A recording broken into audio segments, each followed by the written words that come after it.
Nagy szeretettel köszönti Önöket a Király.pet Online, és benne Rafiki, akivel arról fogunk beszélgetni, hogy hogyan tud egy kutyus vagy egyéb házi kedvenc biztonságosan utazni, vagy hogy egyáltalán utazzon-e.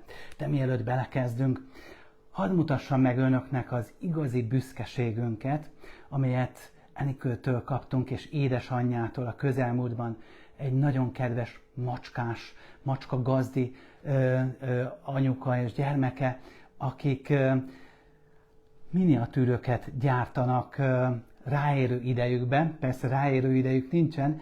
Ennek a makettnek az elkészítése több mint 100 órába tellett, de megérte, mert csodálatos módon mutatja be a Király.pet kisállatrendelőnek a patikáját, illetőleg a kezelőjét. Fantasztikus, hogy a fonendoszkóp, még a pénztárgép is kicsitek másában szerepel. Fantasztikusan nagy öröm volt számunkra, amikor egyik délután itt megjelentek, és ugye rendelés vége felé, és hát kezüket tördelve egy dobozt nyújtottak át, kibontottuk, és ezt a csodát találtuk benne. Azóta ki van állítva itt a Király.pet kisállatrendelő patikájának az előterében, úgyhogy bárki, aki ellátogat ide hozzánk, az megtekintheti ezt a szépséget. Köszönjük Enikőnek, édesanyjának ezt a fantasztikus munkát, és most le is teszem ezt a makettet, mert hogy mögötte pont kitakarta ez a makett ezt a gyönyörűséget, a másik csodálatos élő gyönyörűséget, akit úgy hívnak, hogy, mondd a neve, Rafiki. Ez az, ő a kicsi Rafiki. Most nézzünk egy kicsit a nézők felé, és megmutatjuk magunkat. Ugyanis Rafiki történetéről szeretnék mesélni egy picit önöknek. Ő szegénykém egy vidéki állatvédő révén került ide a Rex Kutya Otthon Alapítvány menhelyére, az Állatszigetre, két társával együtt. Az egyik társának már van gazdája, és ő nagyon-nagyon szeretne ugyancsak gazdához jutni. Kicsit szerény. Egyébként a megszeppentségét azt is előidézheti nagy valószínűséggel, hogy szegény Rafiki itt felejtette a fegyvereit, magyarul Búcsú a fegyverektől című monodrámán itt esett át a mi rendelőnkben, úgyhogy nem csodálom, hogy szegénynek nincsen túl sok bizodalma. Egyébként Bujákon egy nagyon kedves magánállatvédő gyűjti a elkószált és magukra maradt tebeket, és a Rex Kutya Otthon Alapítvány segítségét kéri a gazdihoz juttatásban. De hogy miért is van itt Rafiki? Mert egy igazán jó utazáshoz mindenképpen kell egy kutya. Pontosabban kérdés az, hogy kell-e egy kutya. Vannak álomutazások, és vannak olyan utazások, amelyek aztán rémálommá válhatnak. De abban az esetben, hogyha megfelelőképpen fel vagyunk készülve, és a kedvencünk is fel van készítve erre az útra, akkor nagyon nagy baj nem történhet, de erről fogunk most beszélni, hogy ez az utazás álomutazás legyen, és ne rémálommá váljon, hogy mit is kell tegyünk ezért. És hogyha netán valakinek nem lenne kedvence, akivel mondjuk a nyarat vagy az egész életét szívesen eltölteni, akkor itt van Rafiki, aki, amint látják, egy nagyon szelíd, szerény, visszafogott, kb. 9 hónapos körüli ivartanított kankutyuska, aki megmentőjét, életének társát, szőrös vagy szőrtelen társait várja nagy szeretettel a Rex Kutya Otthon Alapítvány gondozásában. Utazás. A legfontosabb és a legelső kérdés az, hogy egyáltalán vigyük-e magunkkal a kedvencünket, vagy sem. Ennek vannak objektív és szubjektív feltételei. Az objektív feltételek például, hogy legyen kutyaútlevelünk, hogyha külföldre utazunk, vagy például az, hogy kutyabarát helyre utazzunk, hogyha szeretnénk magunkkal vinni a kis jószágunkat, és ez az állat megfelelőképpen szocializált legyen, bírja a gyűlődést, tehát ne legyenek olyan fajta diszpozíciói, vagy ne legyen olyan betegsége, amelyik kontraindikálja az utazást. Ilyen esetekben például, hogyha az állat nem igazából szocializált, tehát hogyha mondjuk itt most Rafiki letépné a fél karomat, vagy végig morogná az egész előadást, vagy éppenséggel kutyákra, vagy más lényekre kifejezetten vadul reagálna, vagy abszolút minden utazáskor széthányná a kocsit, nagy valószínűséggel Rafiki nem lenne alkalmas az utazásra, de szemmel láthatóan nagyon is bírja az utazást. Egyébként ide már többször elutazott a mi állatorvosi rendelőnkbe az elmúlt időszakokban, és egyébként bizonyította, hogy bírja az utazást, de ha például önöknek rövid orrú kutyájuk van, bull típusú kutyájuk van, mármint bulldog, francia bulldog, angol bulldog, mops, ezek a kutyák például nehezebben veszik a levegőt, nehezebben tudnak lélegezni a nyári időszakban.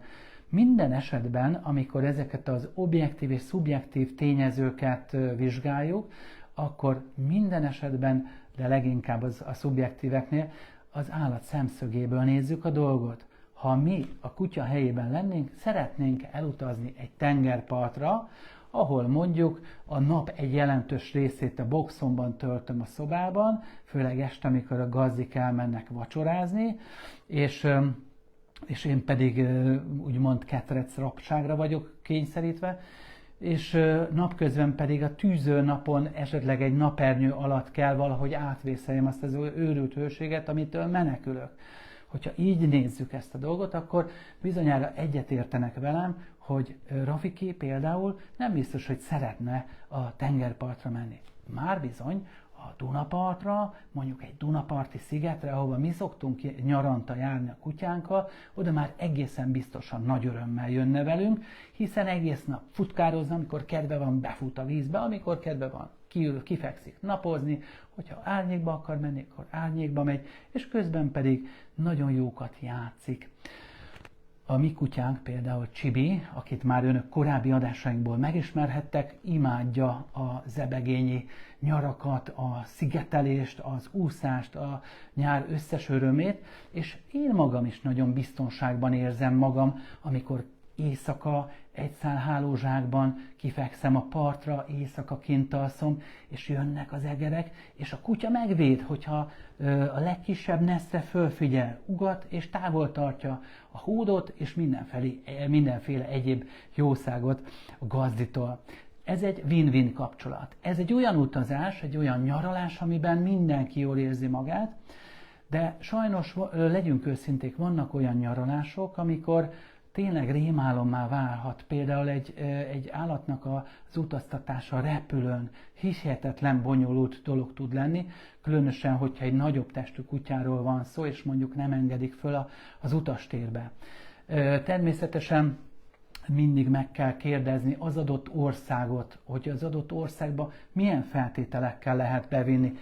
Az Európai Unió országaiba rendszerint elegendő az állatútlevél, kisállatútlevél, de ne felejtsék el, hogy ebbe a kisállatútlevélbe az utolsó oldalak valamelyikére be kell pecsételni egy állatorvosi kiviteli engedélyt, ezen kívül be kell írni, hogy milyen széles spektrumú féreghajtóval volt, és hány óra, hány perckor volt kezelve az állat.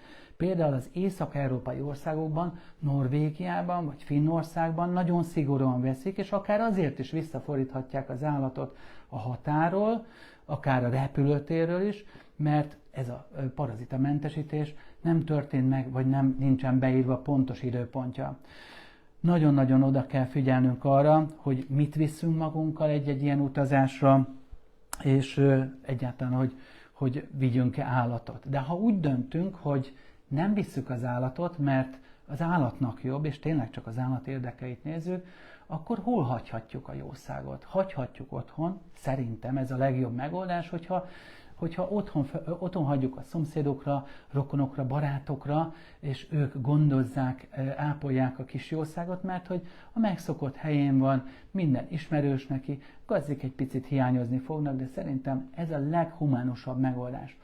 Ennél egy icipicivel kedvezőtlenebb, hogyha mondjuk szitter vigyáz rá, de hogyha olyan szitterről van szó, majdnem azt mondtam babysitter, de persze kutyaszittert értettem volna alatta, vagy akár macskaszittert, amit most elmondok, azok macskákra is igazak lehetnek zömmel. macskaszittert választunk, akkor lehetőleg ne egy nappal az utazás előtt tegyük ezt, hanem már ismerje meg, szokjanak össze, és akkor tényleg nem lesz semmi gond. Se szeri, se száma azoknak a szolgáltatóknak, akik most már ilyen állatszittereket közvetítenek. És végül a harmadik megoldás az pedig a kutyapanzió. Itt is a legfontosabb dolog a szoktatás. Szoktassuk hozzá az állatot ahhoz az új környezethez.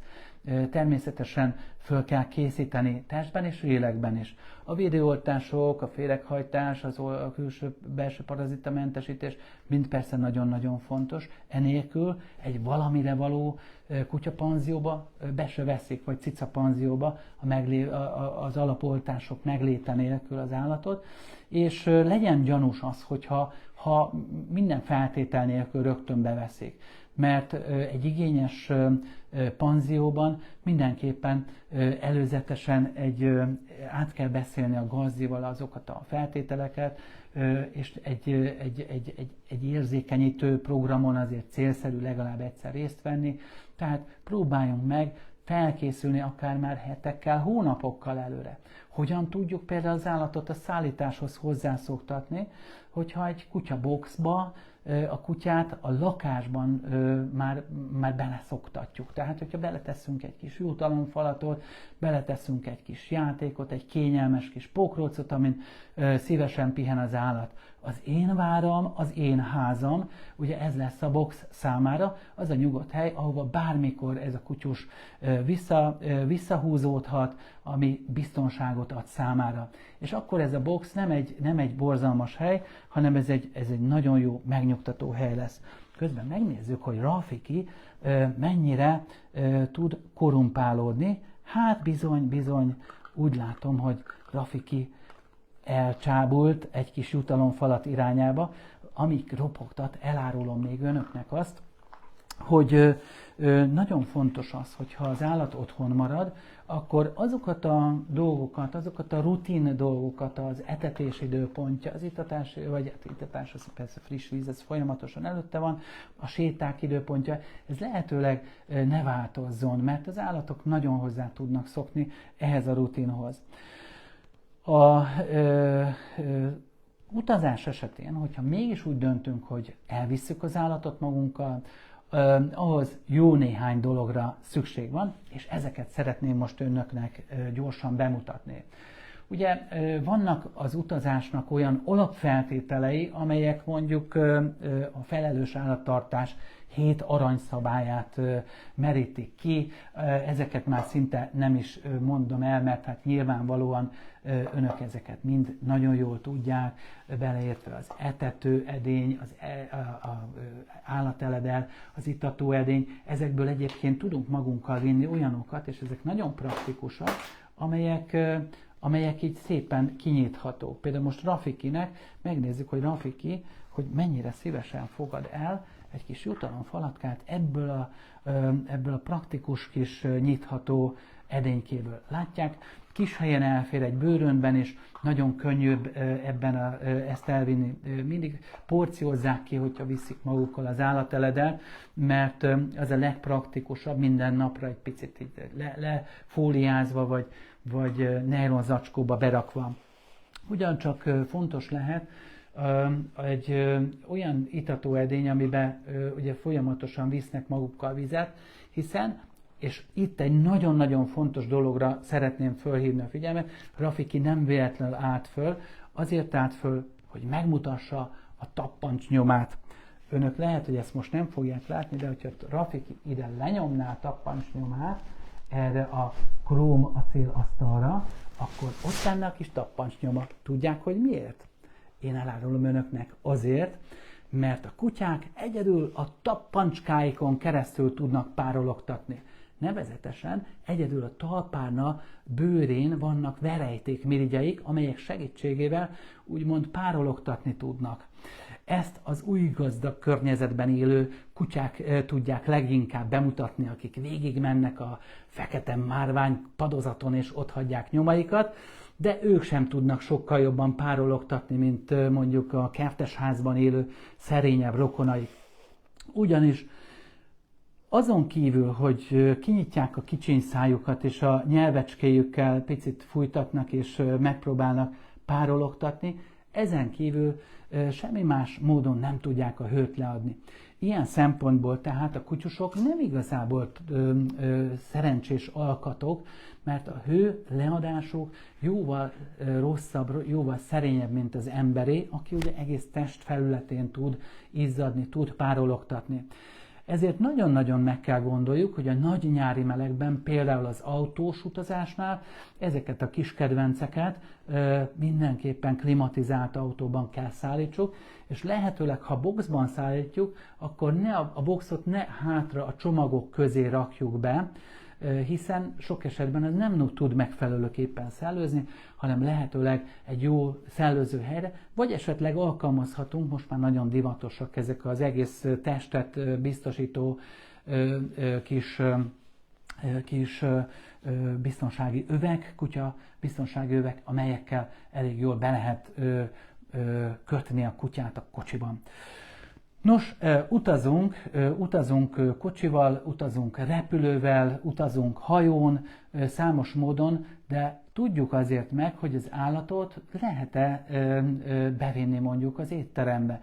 Vannak kutyabarát helyek, vannak olyan helyek, ahol nem szívesen látott vendég a kutya, és gondoljuk végig ilyenkor például egy szálláshelyen, hogyha mondjuk egy kutyabarát szálláshelyről van mondjuk szó, de ilyet bár nem tudok, de el tudom képzelni, ilyen is létezik, hogy a kutyát nem engedik be csak a szállodaszobába, de már az étteremben nem, akkor a kutyának ugye fönt a szobában kell kivárni azt, amíg a gazdik visszatérnek. Mi történik ilyenkor?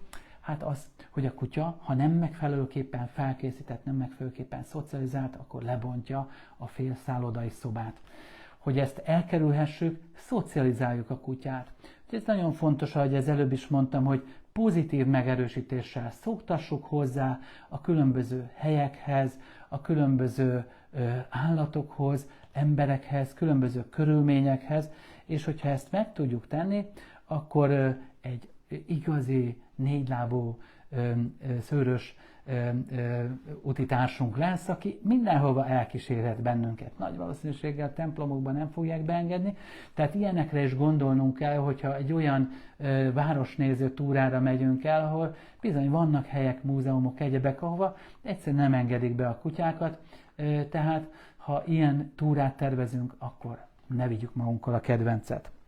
Nos, gyorsan fordítok egyet, mert itt egy pici szamárvezetőt vittem magammal. Természetesen nagy dilemma, hogy egy idős állatot, egy beteg állatot vigyünk-e magunkkal. Sokszor ugye a kérdés az, hogy nincs kire hagyni. Vannak most már olyan szitterek, akik állategészségügyi biztosítékot és ellátást is, állatorvosi felügyeletet is tudnak biztosítani. Tehát fölhívom a figyelmüket, hogy még mindig jobb az a megoldás, hogy itthon hagyjuk az állatot, de természetesen, ha magunkkal szeretnénk vinni, és mondjuk csak valami olyan folyamatos kezelést igénylő betegsége van, mint mondjuk egy allergia, vagy éppen egy cukorbetegség, akkor lehetséges, hogyha több izgalmat okozna neki a gazi távolléte, akkor vigyük magunkkal a kis kedvencet. No, a nyári veszélyekről szeretnék még szólni egy pár szót, de gyorsan előtte befejezem, hogy mit vigyünk még magunkkal. Vigyünk pórázakat, azért mondom többes számban, mert érdemes egy flexipórázt is vinni magunkkal, amivel például egy nagyobb, hosszabb sétán az erdőben mondjuk vihetjük a kutyust, de vigyünk egy kisebb, rövidebb pórázt is, amivel viszont különböző városi túrákon részt vehetünk. Ugyancsak érdemes vinnünk az etető-itató edényen, a vízen és a különböző alapfelszereléseken, állateledelen és egyebeken kívül magunkkal egy csomó elsősegélynyújtási eszközt is.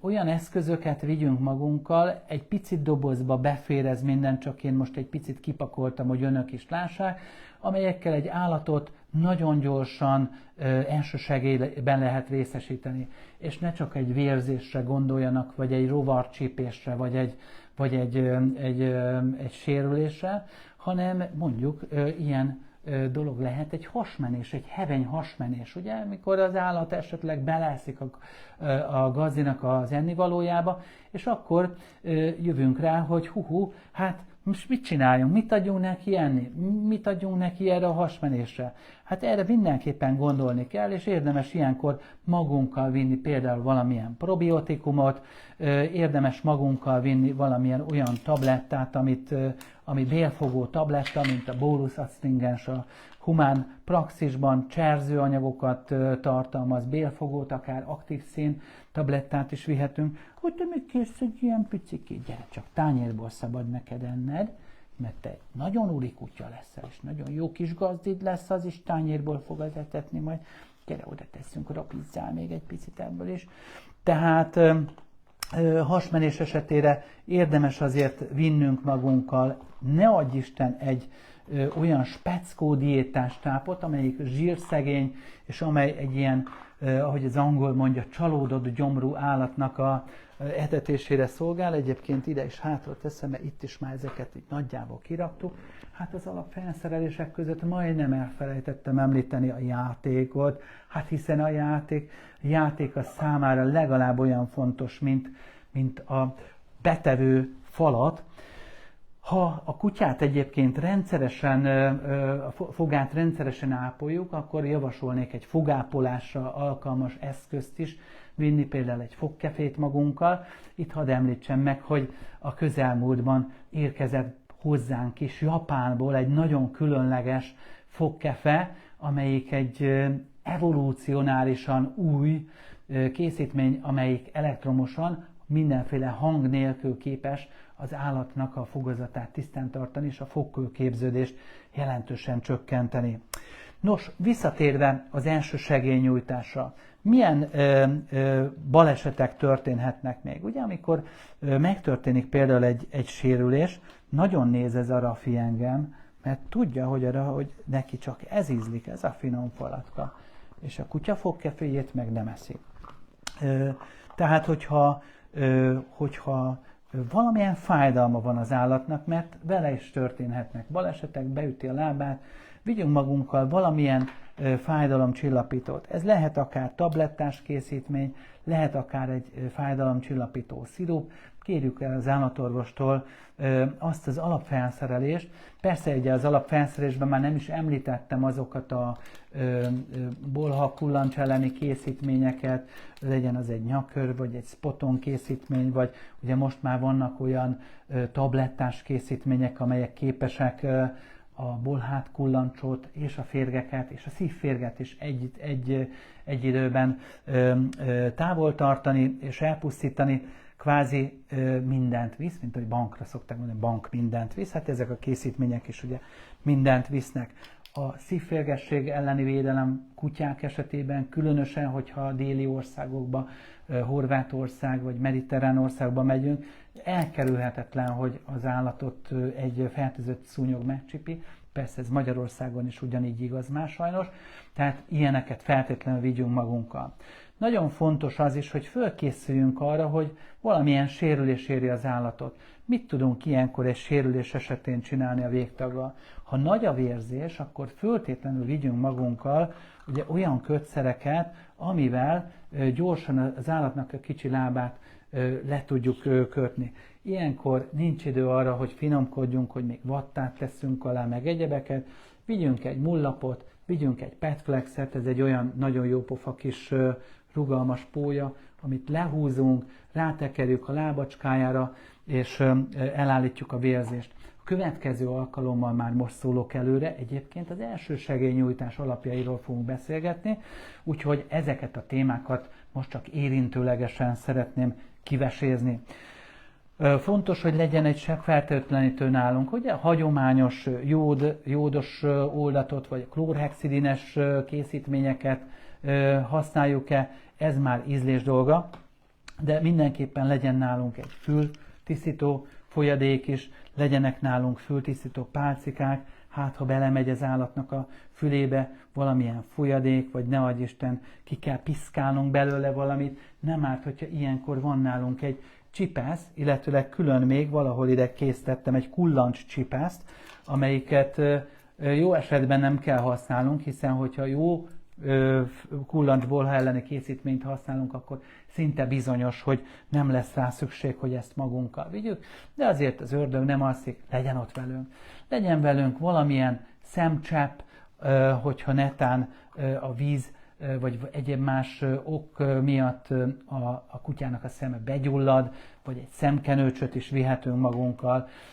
És hát természetesen nagyon fontos az, hogy vérzéscsillapítószerek, a rovarcsípés esetén pedig esetleg egy-két kálciumuszk. Ugye megoszlanak a vélemények, hogy a kálcium vagy a kálcium pezsgőtabletta használata egyáltalán ére valamit. Hogyha rovarcsípés van, és különösen, hogyha az állatnak a szájüregében történik, hogy egy hirtelen ajaködémát, vagy a száj garatödémáját, vizenyőjét idézi elő, akkor viszont sürgősen forduljunk állatorvoshoz, hiszen az állatot fulladásos halál veszélyezteti, tehát ilyenkor ne vacakoljunk, csapjuk be a kutyust a kocsiba, és itt hívom föl a figyelmüket, hogy azokon az alapdolgokon kívül, hogy mire allergiás a kutya, és a többi, és hogy milyen oltásokban részesült, ugye ezt a kutya útlevél, vagy a kutyának az oltási könyve tartalmazza, ezen kívül még jegyezzük föl a legközelebb lévő állatorvos, vagy ügyeletes állatorvosoknak az elérhetőségét is, hogy ne akkor kelljen keresgélni, amikor megtörtént a baj. Nos, hát látom, az időnk már nagyon a vége felé halad, és igyekeztem átnyújtani önöknek egy kis túlélő kittet utazáshoz. Tudom, hogy nem lehet mindenre fölkészülni, jöhetnek így is váratlan helyzetek. Mi most kitettük egyébként a Facebook oldalunkra ezt a checklistát, vagy egy felsorolásszerűen a checklistát, hogy az alapdolgok, állategészségügyi dolgok és egyéb tekintetben mi az, amit feltétlenül vigyünk magunkkal. Ezt az ellenőrző listát fussák majd át, hogyha utaznak. És ha már ott járnak a Facebook oldalunkon, akkor érdemes a Facebook oldalunkat bekövetni, azt hiszem így mondják az Y és Z generációs kedves nézőink, hogy bekövetni, és egyúttal pedig a YouTube csatornánkra pedig iratkozzanak föl. Ez nem a reklám helye, hanem nagyon sok fontos információt tudhatnak meg még a kutyákról, és hogyha netán szeretnének nagyokat derülni, akkor az Instagram, illetőleg a TikTok, ez az, a TikTok csatornánkat is érdemes meglátogatni, ugyanis oda csupa vicces eseményt helyeztünk föl. Most például egyébként előre szólok, hogy remélem, hogy nem fogják letiltani ezt az adást, ugyanis élő adásban egy szerencsétlenül járt kis galambocskának a fejét vartam össze, amelyet egy varjú megskalpolt, és ide behoztak a rendelőnkbe. Úgy nézett ki szegénykém, amikor beérkezett, mint egy horkály, aztán úgy ment ki, mint egy galamb, és szerencsére megúszta ezt a csúnya életre szóló támadást, és nagyon szépen gyógyult egyébként azóta, szerintem visszatér a modern társadalomba. Ha pedig önök szeretnének többet megtudni az állatorvoslásról, az állatorvosi információkról, állattartásról, akkor ne csupán minket nézzenek, hanem küldjék el a gyerekeiket az állatszigeti állatismereti táborokba. A macskológus táborba és a kutyulógus táborba, valamint a csodálatos állatdoki táborba már úgy tudom nem nagyon vannak helyek, de a természetbúvár, a zoópici és a lópici táborokban még nagy szeretettel várunk óvodás és általános iskolás gyerkőcöket. A www.rex.hu című honlapon megtalálhatják a részleteket. Amennyiben pedig Rafikit szeretnék örökbefogadni, akkor holnap hívják a 230 40 80-as telefonszámot, a Rex Kutya Otthon Alapítvány reggel 10 órakor nyit. Ha önök az elsők, akkor Rafikám egy nagyon egészséges kis böfivel el is búcsúzunk, várja nagy szeretettel önöket Rafi és a Királypet. A következő alkalommal az első segélynyújtás alapjairól fogunk beszélgetni. Visszavárjuk önöket, addig is Isten áldjon mindenkit!